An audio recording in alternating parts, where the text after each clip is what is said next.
right, so this is just one thing that I have to go through, and it's like little subtleties like this, but I'm going to speak on it. Give me a second. All right, I had to get to a place where I'm both sitting and waiting for my train to come. So I was like, let me just pause for a minute, but y'all, it's been a minute, okay?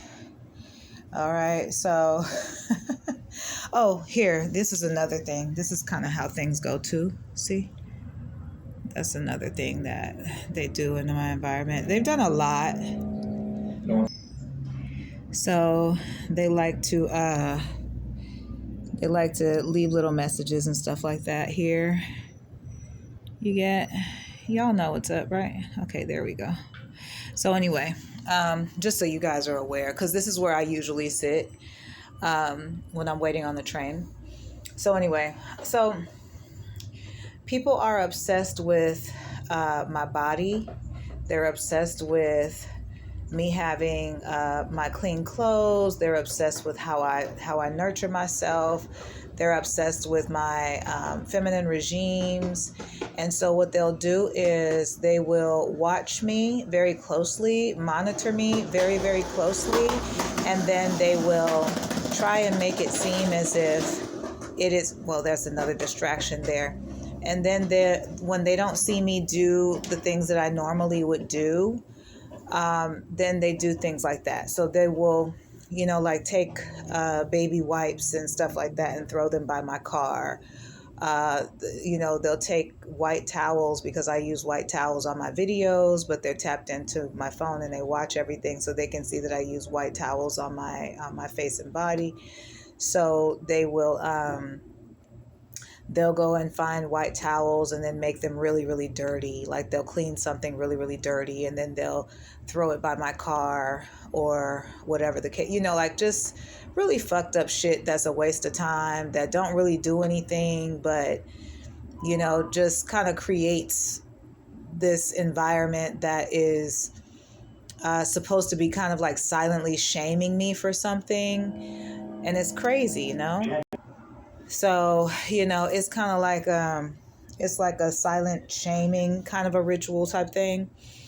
And it doesn't really work on me. You know why? Because I'm actually very grateful to have access to some running water. I'm considering how I have to live.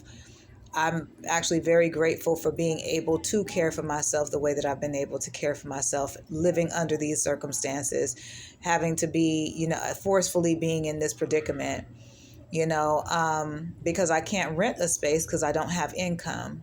And with me going out and looking for jobs, people have already been conditioned against me.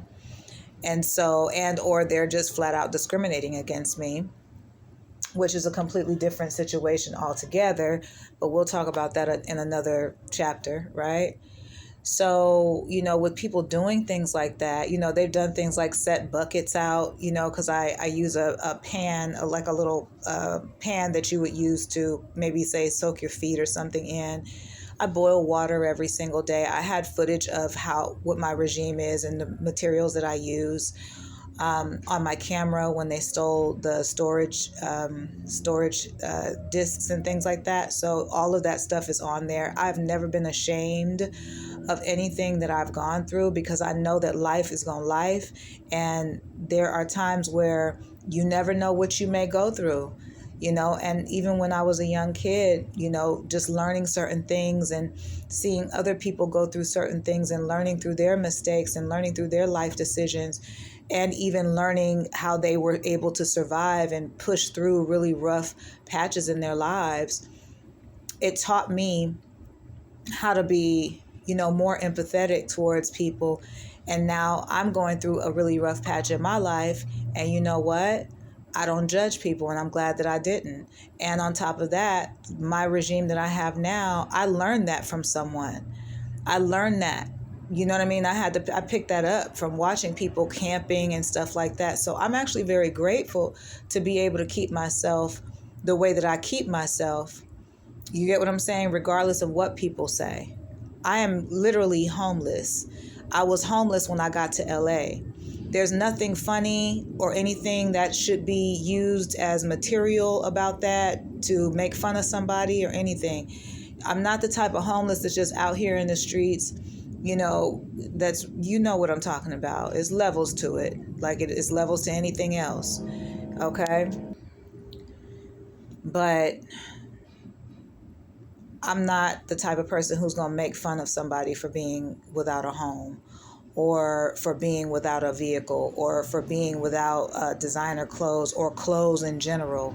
I'm not going to make fun of somebody who has to wash out their stuff by hand. I'm not going to make fun of somebody who has to, eat light because of their surroundings or their community, or shit, they may not have it.